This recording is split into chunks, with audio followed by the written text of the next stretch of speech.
Hey y'all, welcome back to my channel. My name is Kelsey, but all my friends call me Kels Girl. Today we have a video for all the expecting twin moms or new twin moms. If you are here watching this, you are expecting twins, period. So congratulations. How many of us have them? Twins. We wanted to come on and kind of just give like a breakdown of all the things we wish we would have known prior to having twins, so that way we could have like kind of an idea and just have some like, I don't know, like tips to follow. Yeah, the knowledge of what you were essentially getting into, especially if you were like us and being first time parents to 2 or more.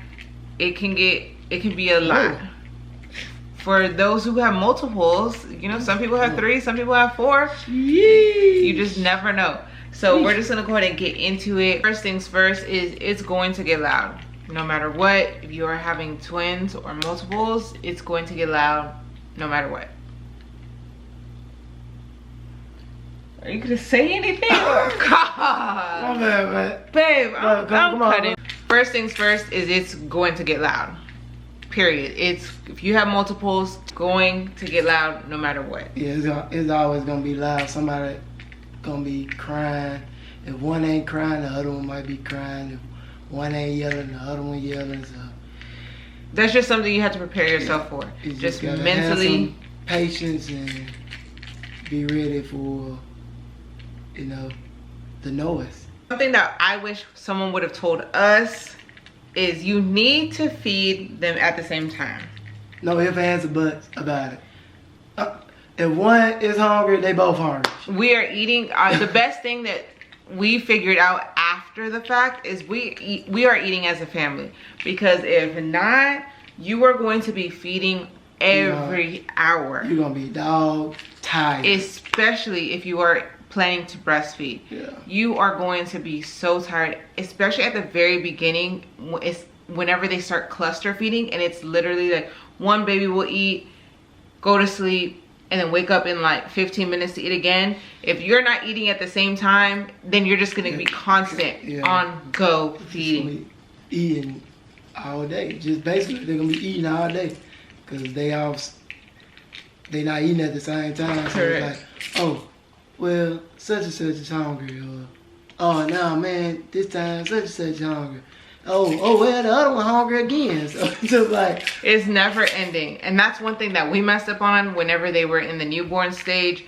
I won't say messed up on, but we could have saved ourselves a lot of time and a lot of headaches, because it was just like constant, like this, you get in this cycle of like eat, sleep, nap, wake up, and yada yada yada. The third thing I wish someone would have told us is implementing some type of schedule.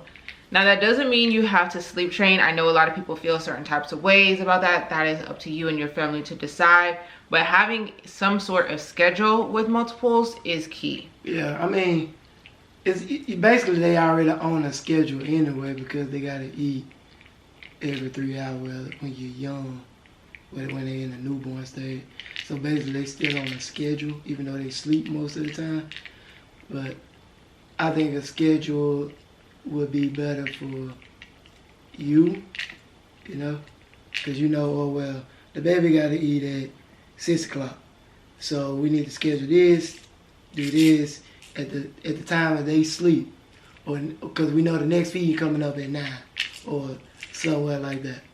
Yeah, because one thing that we did is like before we started implementing a schedule, it was kind of like we were going through the same motions, but at the same time we were doing a whole bunch of nothing at the same time. So it was like we would just get them up whenever they would eat, and then there was really no, oh, like this is when we're gonna put them back. There was no structure to our day. Right. We were just kind of all over the place. We just let them eat, and then when they fall asleep, they just fall asleep. Exactly. So Now, if you're looking for something specific as far as scheduling and maybe sleep training, the thing that we got into is the book Moms on Call. And the reason being is because we are first time parents to multiples, and we needed something that was going to be bullet point, like this is what you do here, this is the next thing you do, da da da da da da. So this book literally will give you, okay, from 6 weeks to 12 weeks, this is your schedule. 7 a.m. this, 8 a.m. this, 9 a.m. this, and I mean like we followed that to the T, and we still do. The girls are 6 months now, and we still follow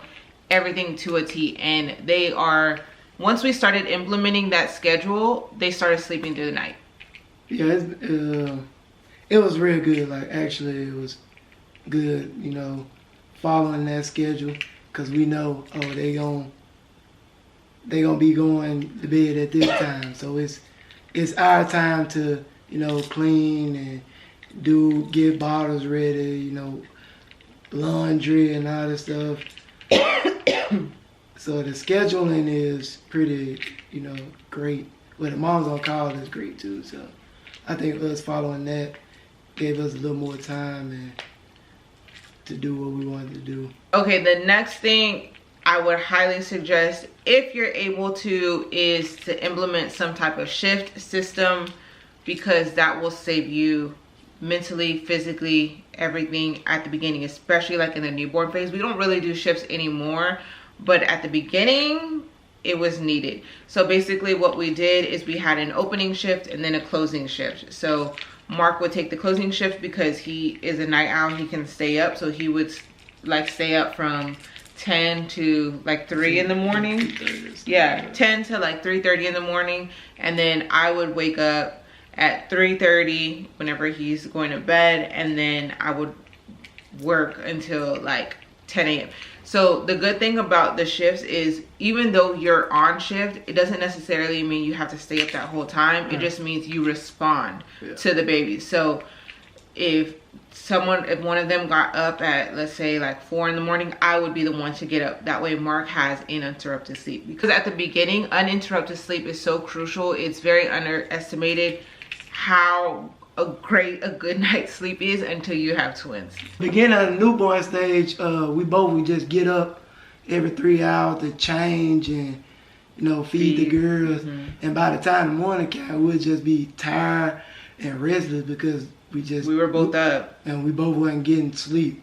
Like, nobody was getting like 4 or 5 hours of sleep. We both were just getting. We were getting unbroken sleep. Yeah, so we'll be tired, and in the morning we were just both no good. So if you can implement some type of shifts, if you have your partner with you or whatever, I would decide who takes what, figure out what works best for you, and implement those shifts as soon as you can. Because if you try to get me to do it during the morning, that's a no-go. Some girls gonna be crying. Yeah. Another thing that is something that's really huge that I think is overlooked, especially if you don't have twins, is don't compare them. They are twins, but they're still 2 different people. So like, think of like developmental stages. Maybe one starts crawling quicker or moving or picking their head up faster than the other. Don't look at it as the other is falling behind. They're still 2 different people. Yeah, like you have one crawling and one just sitting there. You be like, oh man, what are you doing? Like, yeah, like, why you ain't crawling? Yeah. Why you ain't doing it? I mean, it's still 2 different people. One might be jumping around and going crazy, and one just might be a chill baby. Exactly. Want to chill around, and because they got 2 different personalities, so. Exactly. You gotta think of it like that. They're twins, but they're 2 different people. And this is kind of like self-explanatory and expected, but do not be afraid to ask for help. Put your pride to the side. Call on your friends, call on your family, your tribe, whatever. Ask for help if it's needed, because it can become very, very overwhelming. And mentally draining, and sometimes physically draining. You just need a break, and if somebody is there to, you know, help you out for a day, a couple hours, take that.